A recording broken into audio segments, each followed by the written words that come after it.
Yo, yo, yo. Hey, guys, welcome back to another awesome edition of the Best Practices Show podcast. You ever thought as a dentist, where should I go with social media? How do I make our marketing better? Where do I even start? Well, if you've ever thought that, I bring on the expert, Dr. Coachman, who's one of the best of all time on social media, and he shares the top 3 lessons he learned about social media in this podcast. It is awesome. You have to listen to this. I hope you guys enjoy it, and we'll see you soon.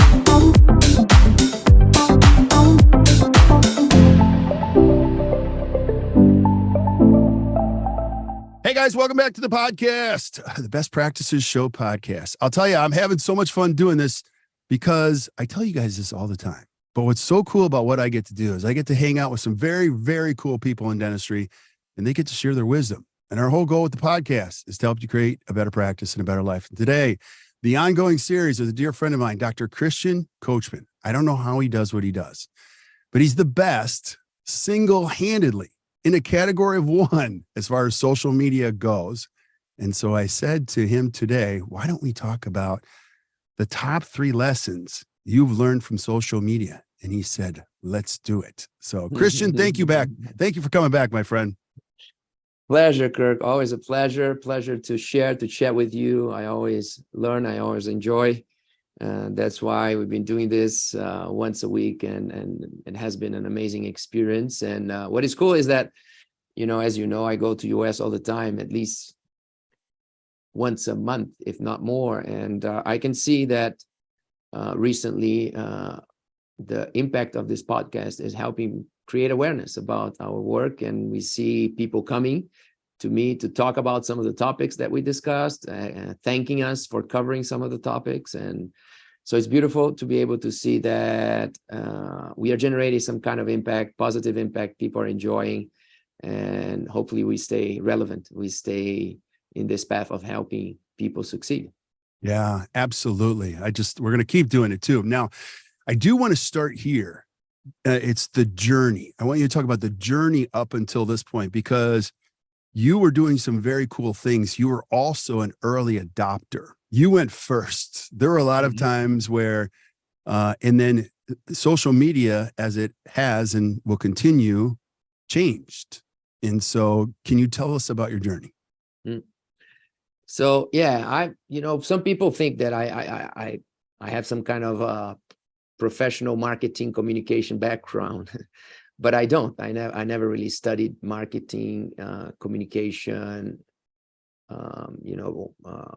speaking, but it's just something that I fell in love many, many years ago. And dentistry was generous enough to allow me to work with these topics inside dentistry. I was able to find a way to do what I love the most, that is basically communication, in our profession, and that's what I do for a living nowadays. So communication became a passion decades ago, and I was lucky as well that when I started to really have something to say, in 2006-07, when I really started to lecture, and my DSD ideas were coming together, that Facebook was also starting in dentistry.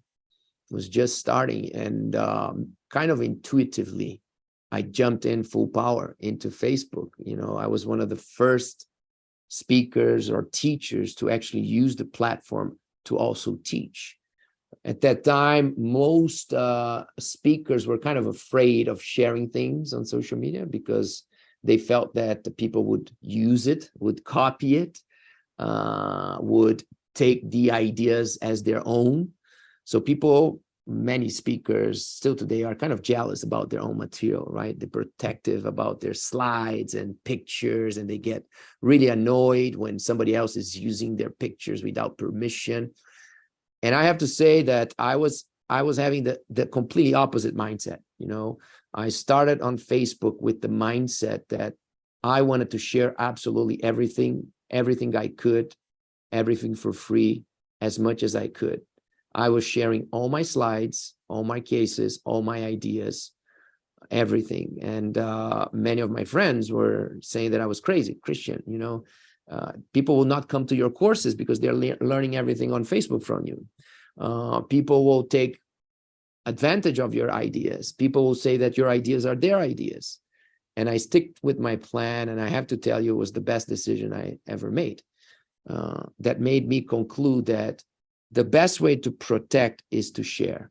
Sharing is the best protecting.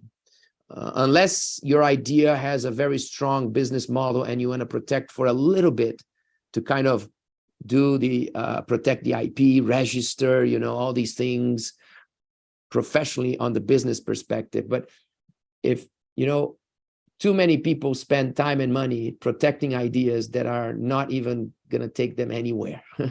And they're so proud because I have patents. No, I own 10 patents and I own this IP and I own this trademark, and say, and 20 years has gone. And what happened with them? Oh, nothing. You didn't go anywhere. So I decided to share, and it was amazing because yes, at the beginning, there was some copycats. At the beginning of DSD, there were people taking over the ideas, changing the names. And I remember people launching the PSD, the TSD, the CDC, the PDC, the whatever.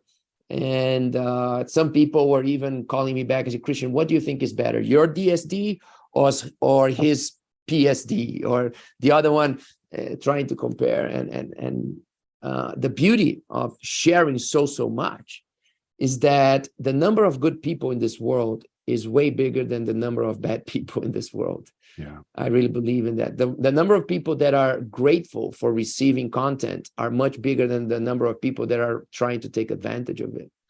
So what started to happen was that as the few ones that were trying to take over incorrectly the ideas, they started to be called out by the other ones. People said, no. I saw this on Facebook. This is not you. This is Christian, the guy from Brazil. And as I predicted, the copycats faded away completely. And nowadays, everything is history. People know exactly where their ideas come from. So for me, the first message is that unless you have an amazing, solid, pragmatic, realistic business model that depends on you holding the idea for a little bit until you legally, officially protect a patent or an idea or an IP. If that's not the case, just share and share as much as you can, and you will only gain from that. I did it, and it went viral, and it opened the doors of the world. And still today, 15 years later, everywhere I go, the people that were already around 15 years ago come to me to say, you cannot imagine how grateful I am for getting your content for free online, allowing me to be exposed to your ideas. And that made me just one thing. It made me want to meet you in person and do all your courses and learn more from you. So I think that that message is still very strong now. Honestly, sharing useful, not show off information, but useful information in a useful way to help people grow. And you can only grow with it. Okay, go back to that. You have to define useful. Yes. So that for me, that's for me the key topic on content generation. You know, the amount of information out there is so big, and the amount of useless information is huge, right? One of the words that I prefer the most is effectiveness. We need to be effective. Life is short, time is short, and we need to be effective. Effective if you're sharing an idea or sharing content, and effective as you absorb and listen and learn, so you can filter, so you can say no, so you can prioritize, so you can really make the best out of your time, you know. So useless information is the easiest thing to do, right? And you see that on social media all the time. So useful information means that you are, of course, it's impossible for you to know how useful your information will be, but you need to at least stop and ask yourself how this is going to help the others. It's not just putting something out there because you think it worked for you, but to structure that information into recipes and steps and simple take-home messages. So start with the why you're sharing. Means that you are caring about the impact of your information, caring about how this is gonna help others. You're putting yourself on the position of the listener and asking yourself, what is BS and what is not? What is show off and what is not? Because there's too much BS, there's too much show off, and there are not many people that are actually putting energy to structure the information in a way that others can absorb and do something with it. So how can you take something that you think is important and you pick your words and you create recipes and tutorials and 1, 2, 3, ABC, how can you be effective and in a short period of time? Because if you take too long to explain, people will not listen online, So it requires a little bit of rehearse of you saying, okay, I have a great idea. I know this idea is not bullshit. I know this is useful. I know that is not show off only. Of course, I want to look good. Of course, I want people to value my information, but it's not only about showing off. I know this is useful, but let me spend some time rehearsing in my mind how I'm going to translate this in a useful way. And instead of taking a minute, taking 10 seconds to translate that idea. How can I distill this into a simple recipe? How can I organize this into steps? How can I express myself in a more effective way? As I said, one of my preferred words, effectiveness. Yeah. Can I ask you a question about that? So I love this, and we're going to talk about the two other lessons. But if I'm a GP listening, say, Christian, 32, like you're Christian Coachman, that's easy. You teach a lot of things. But if I'm getting started, I totally agree with what you're saying. Mm-hmm. Give me an example. Anything come to mind of a dentist that you've seen? Oh, this is really good. I'm trying to think of one too. There's so much BS out there. But if I was a 32-year-old GP and I want to get started, I want to start putting footprint. Anything come to mind? That's a good thing.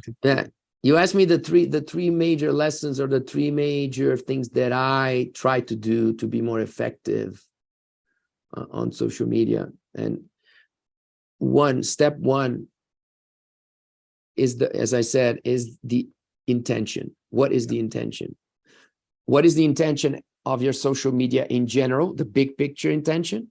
But what is the intention of that post? What is the intention of that message, that image, that picture? What is the intention of that video? Oh, I'm here filming myself. I'm here in Boston on this cool congress, and I'm going to be listening. Why? Why are you saying that?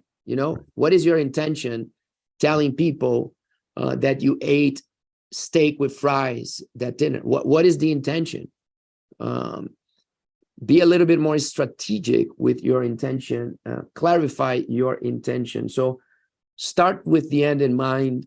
Is for me the first lesson because honestly speaking, if there's no intention, don't do anything. Right. It's a waste for you and the others if there's no intention. So start with the intention. Ask yourself, you're going to see that 95% of the time you're not going to post anything, and you're going to start forcing yourself to have a better intention, a more meaningful intention, right? So that's number one. Love it. When people start to see that everything you post has a noble intention, has a practical intention, has a useful intention. So that's number one. And we can talk a little bit more about how to find and develop the intention. Yeah, let's go to number two, because later I want to ask you about. We can go back. Yeah. No, we'll go back and go into mechanics, but let's go to number two. Intention is number one. Okay.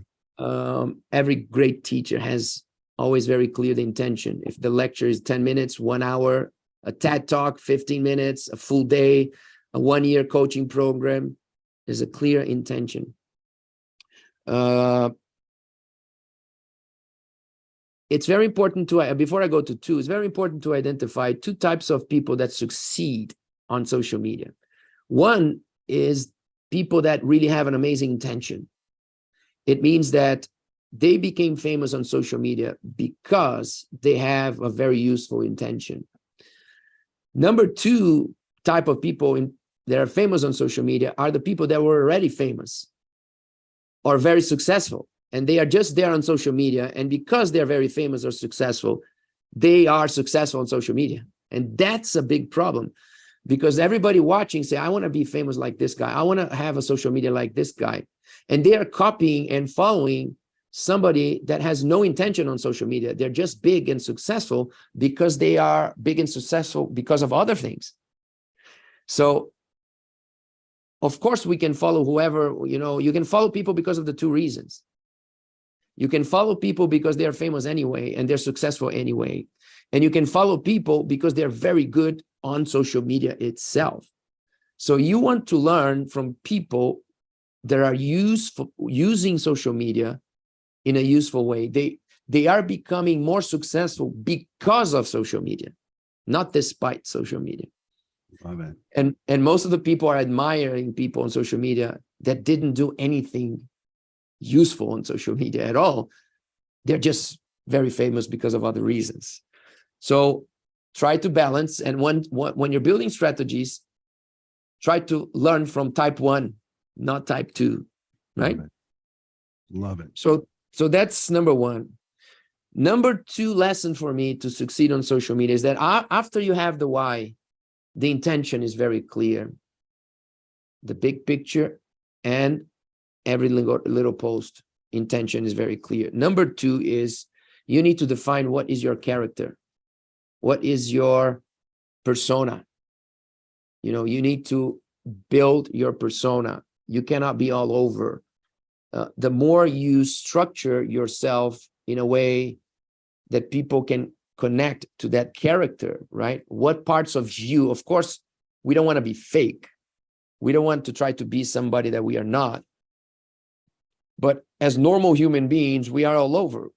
We can be more this one day, more that another day. We can change. We can be one person at work, slightly different at home. With friends, we are different, blah, blah, blah. So you need to pick which one that you want to promote, right? Right. Which one you want to highlight.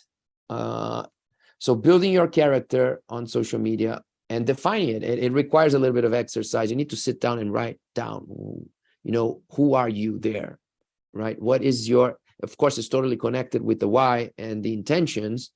So you're going to emphasize the pieces of you that can help you with that intention, right? Yeah.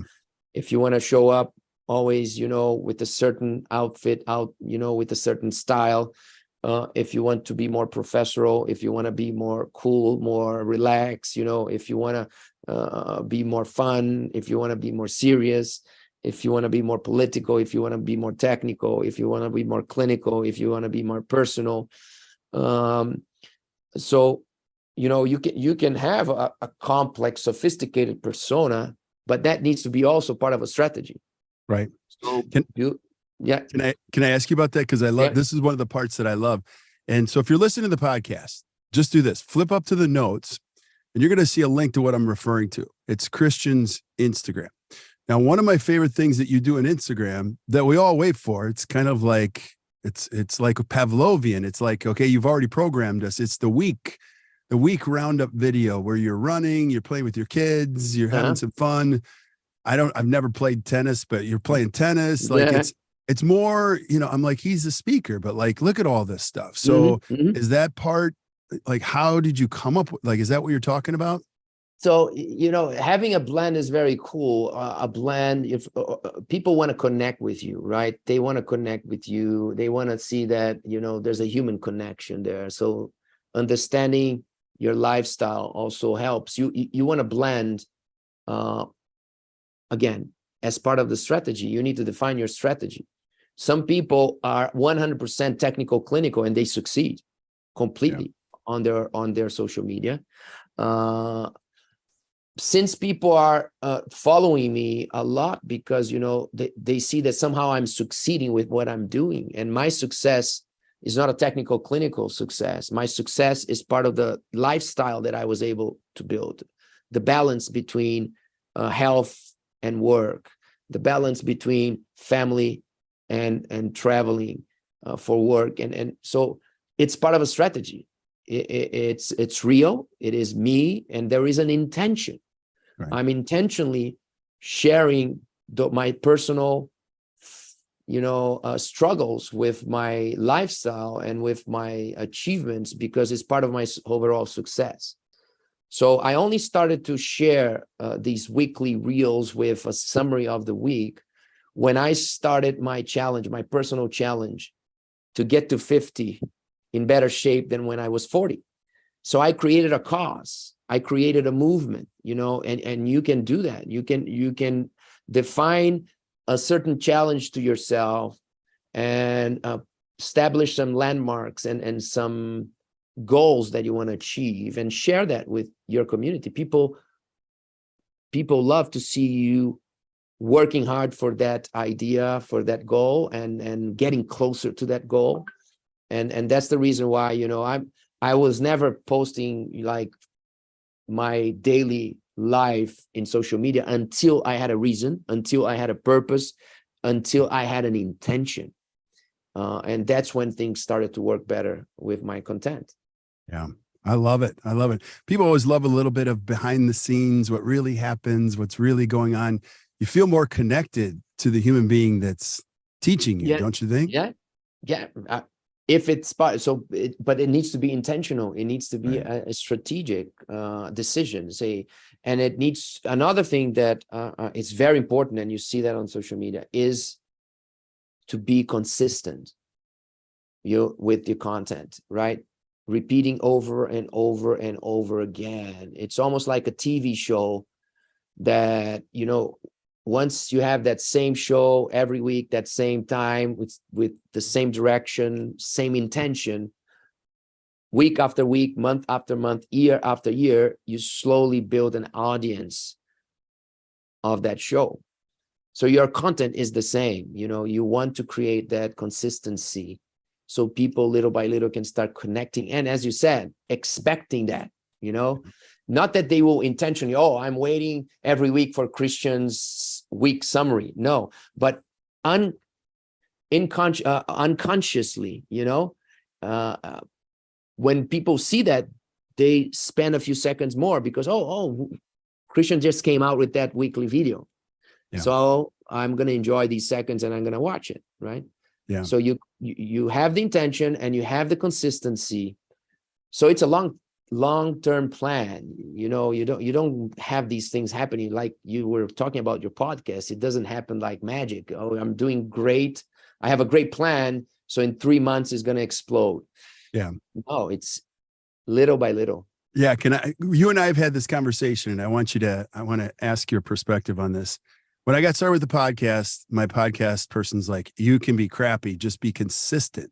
You'll make it better. Consistency is the most important piece in it. When we started doing video, our friend he's like, listen, we're going to just start. It's going to be terrible. You have to, when you speak of consistency, you and I, would you prefer perfect or consistent? We'll pick consistent every time. 100%. 100%. I'd say that to my team all the time. They're like, but the video is not good enough. But I said, post it consistently, don't go for perfect. We're going to do the best we can. But every week we're going to share this content, and every week we're going to get better. But I think that perfectionism can be a huge enemy in many ways in our life. And one of them is when it comes to content generation, because it always can be better. You can always edit better. You can always produce better. But the important thing is that you have an intention, a true, honest, useful intention. Useful. I'm going to repeat that word, a useful intention, because you're honestly speaking, my life has no use for somebody else. People don't give a damn, right? People are worried about themselves. What is in it for me? How can this help me? So there's too much content that is just there because people are showing off or showing whatever. When you start with the intention and you have an honest intention towards the other one, then your content is completely different from inception. And even as you're recording yourself or doing a selfie, it's amazing.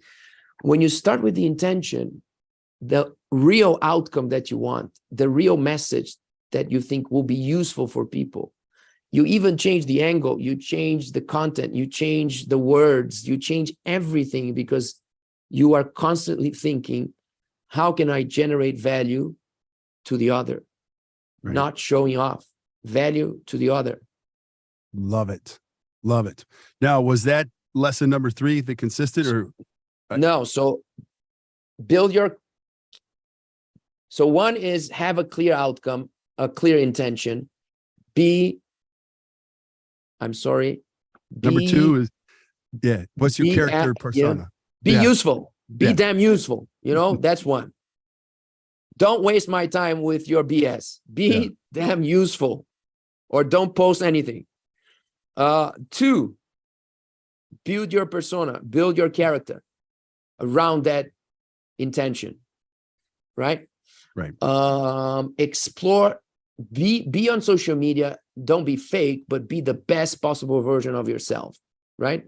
For good or for bad, be honest, be transparent, show your weaknesses. Don't be the superhero. Don't be always right.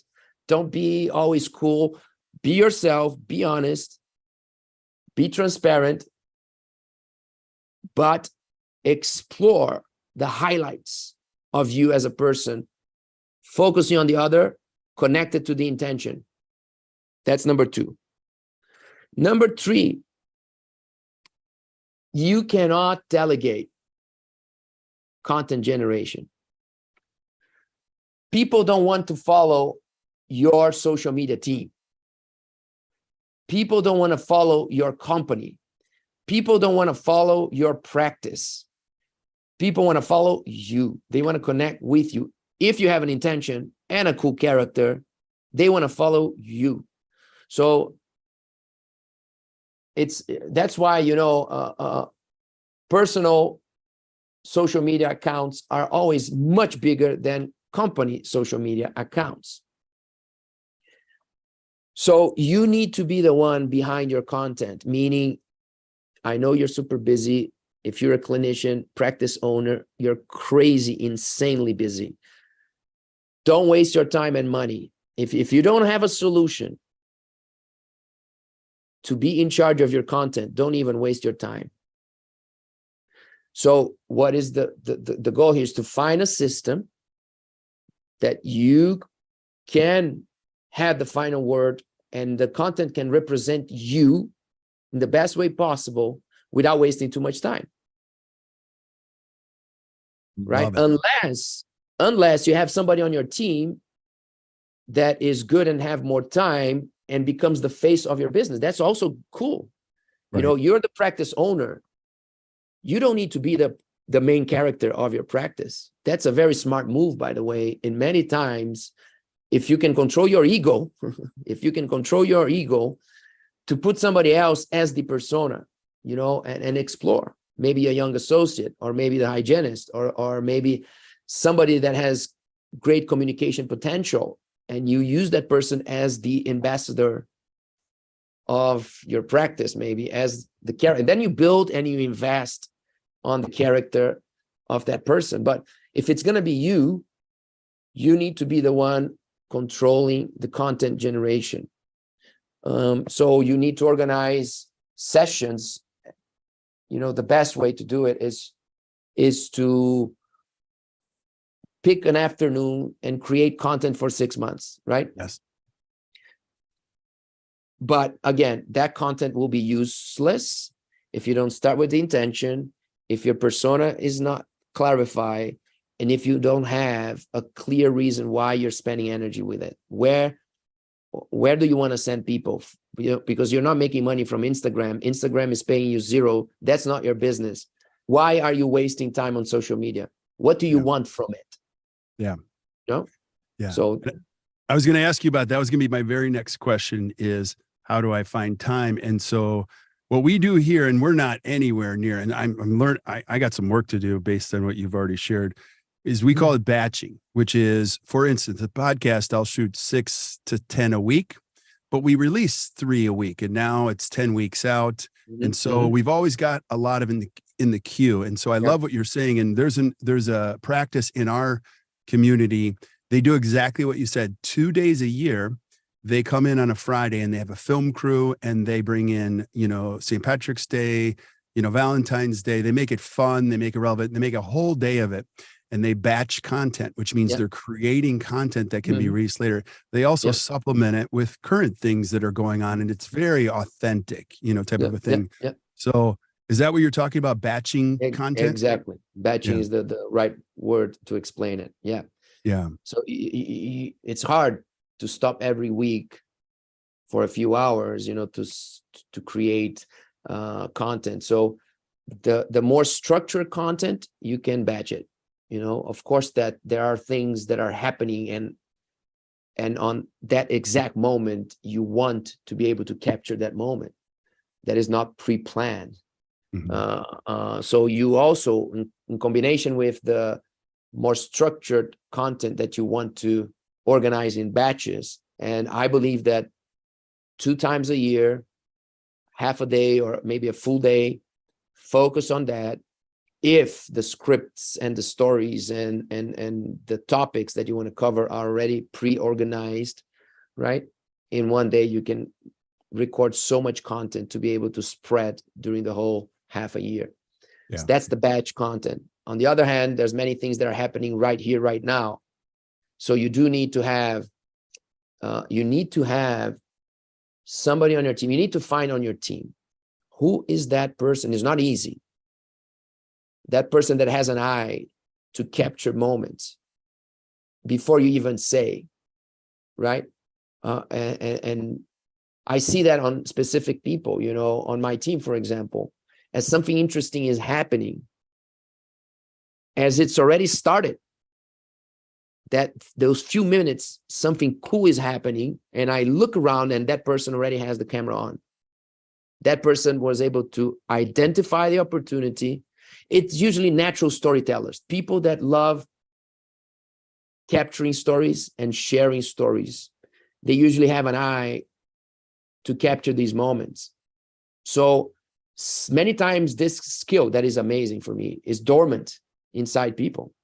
So you need to identify that and empower that and give freedom. Say, look, your phone is one of the most important instruments for our business. Your phone and your eyes, your capacity to identify moments is key. It doesn't mean we're going to use everything that you're recording. It doesn't mean that every moment will end up with a great ending, but don't miss the opportunity. Don't be shy. And I'm empowering you, and I'm asking you that if you do this properly, this can become something huge for us, for the business, for you. So do it, right? Yeah. Do it. And that person will be able to capture moments that afterwards you can just edit quickly here and there. And these are usually the best pieces of content. Totally agree. Totally agree. I think the important thing, if you're listening to the podcast, is the framework, the thinking behind what Christian has shared is the lessons. And you know how dentists are. They want to know the tool and the specifics and the mechanic. And I do want to ask you this because this is the question that comes up. Can I just share one more? I think this is on finding the person that can do this, that has this dormant talent. One suggestion to find that, many people love doing social media content, but don't confuse people that love doing social media content with this person that is a natural storyteller. One way to separate them or to differentiate them is that somebody that loves doing social media content, but is constantly putting himself or herself in the center of the story is not a storyteller. Right. So the selfie thing. No, the people with the dormant storytelling talent are the ones that do it quietly. And they are not jealous about the fact that the main character of that little story is not themselves. They're capturing the story. It's the difference between the main actor and the director, right? The director loves capturing, even if people don't have a clue that he's the one behind the scenes capturing it. The actor wants to show in front of the camera. So most of the people doing social media content, they are in front of the camera showing off. That's not the person you want, right? Because they will not have the eyes to see the stories of others. They only see their own story, and they only capture their own story. And that's easy. Everybody thinks that we are in the center of the story. So we immediately, when we think we are doing something cool, what we do, we take the phone. That's not the person you're looking for. You're looking for the person that you see that when something else is looking cool, that they have no credits for that cool factor, no credits. They see and they capture that moment. Yeah. And usually they go to the person afterwards and say, look what I captured from you. Look how cool you're looking. Look how cool the story between you talking to that other person. And I captured exactly when you said that word. I thought it was so cool when you said that word. And they look at the reaction of the other person, really enjoying what you just said. And look, I did this video, right? Love so it. this is the storyteller, is the one that loves capturing these moments. And you may find somebody on your team that has this naturally. Many times it's not the marketing person that you hired. Many times it's not the one in charge of the social media. Sometimes it's the lady that somebody that is cleaning the instruments, or somebody that is the technician on the back of the room, front desk person, whoever. Do a little bit of research, and I'm pretty sure you're going to find somebody on your team that has that dormant natural talent to capture special moments. That is so good. I have one more question. I know I can't keep you forever, but it's a technical question, because I do get this question. Right now in the world of social, as we are shooting this podcast, it's November 20th, 2023. There's a huge battle going on in the world between Instagram and TikTok. And Instagram is feeling the pressure from TikTok. So as they do that, they change their algorithms, and video reels have now become a chat, like the conversation. And you've seen Facebook adopt it. And now, and I just got on TikTok. It's almost dangerous. You can't even get off of it. It's so addictive. And so it's like, where, it's anyone's guess, but where's this all going? I want you to predict the future, Christian. So we know we hopefully we're gonna hit the bottom of social media soon, meaning it can't get much worse, right? The addiction, the waste of time, the fake news, the level of fake information, the no ethics, no moral fight that we see on social media. It's a disaster, right? We are hitting bottom low, but as an optimistic person, I feel like we are heading to understanding this bottom, and then naturally people understanding that they cannot trust these channels, that they cannot be addicted to these channels. And you see these topics coming more and more often. And so we're going to find balance. I hope, I believe. Of course, with AI, social media will change completely, and the way people generate content is going to change. Everybody will be able to generate text that is perfect professional. Everybody will be able to generate images and videos, and so everything is dumbing down in a way that it's transforming everybody more equal, right? So for me, and we talked about this with Brandon when we did our podcast with Brandon, it's going to be all about trust. The more we mature, and everything in human history does mature. So we're going to mature. We're going to become a society, at least the free, democratic, Western society, will become mature in terms of social media, in terms of AI. we're going to achieve that maturity because we did with other things, right? When these big things happen in human history, the beginning is always chaos, or it's people taking advantage of others. But then you mature, you start to understand how the game plays. So we will mature. And what it means maturing means that we will know that the truth is one thing, social media is something completely different. That being honest is one thing, social media is different. Social media is whatever. Social media is whatever. So the key will be to find ways to become a trusted voice, right? Becoming a trusted voice is the key. Technologically speaking, on how we are able to prove that a video is true, that a message is true, that a news is true, and we're going to find the ways to mature that and filter that, right? We're going to find the channels that are telling the truth. We're going to find the professionals that are telling the truth.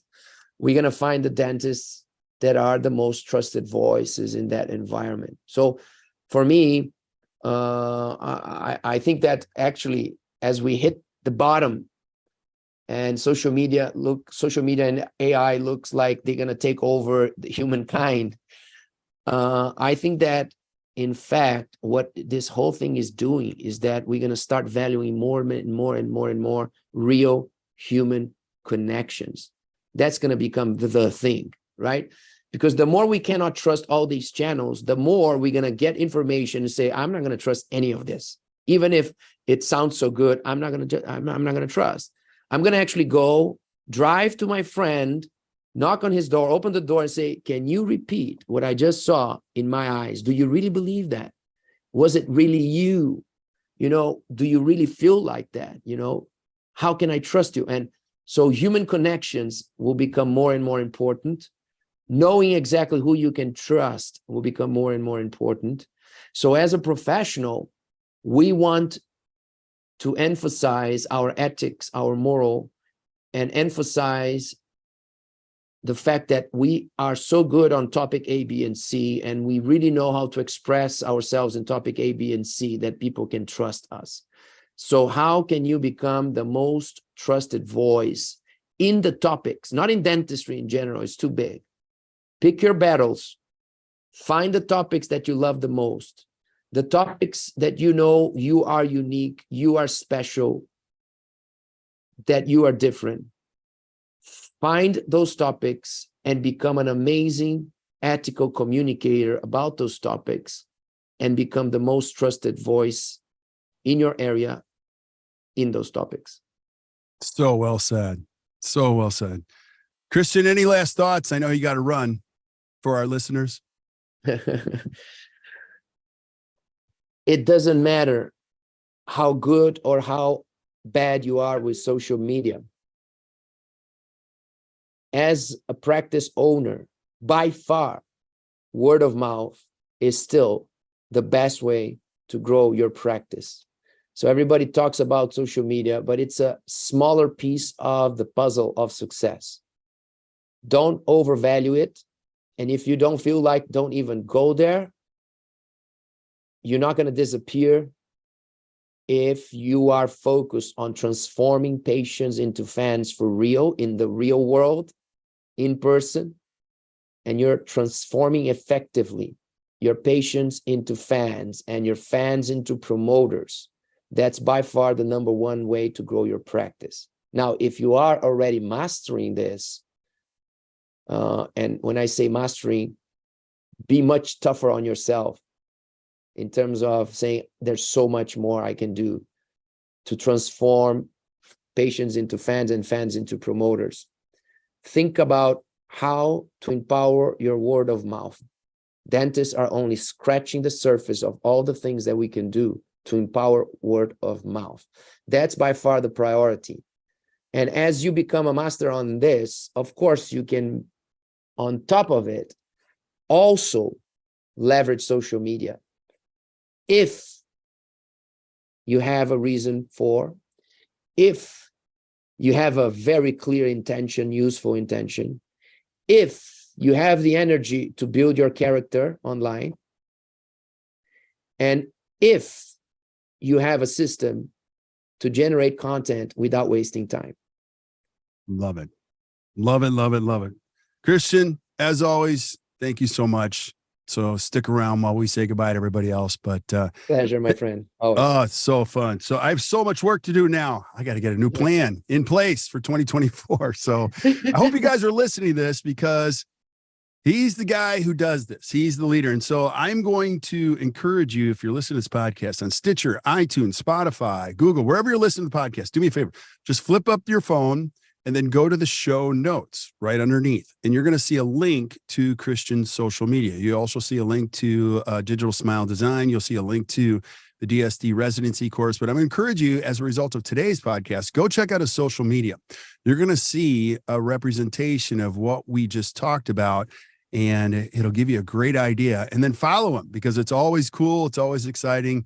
I promise you'll learn a lot, and it's fun. It's fun to watch this journey that you're on, Christian. So stick around. Well, not stick around, but continue to chime in and send us suggestions. You're going to see we got a lot of really cool guests coming up on my series, our series with Dr. Christian Coachman. And I won't even tell you who they are, but they're some of the very biggest names in dentistry on the road ahead. So until we see you guys next time, or you hear from us next time, keep watching or keep listening to the Best Practices Show. You guys enjoy your day.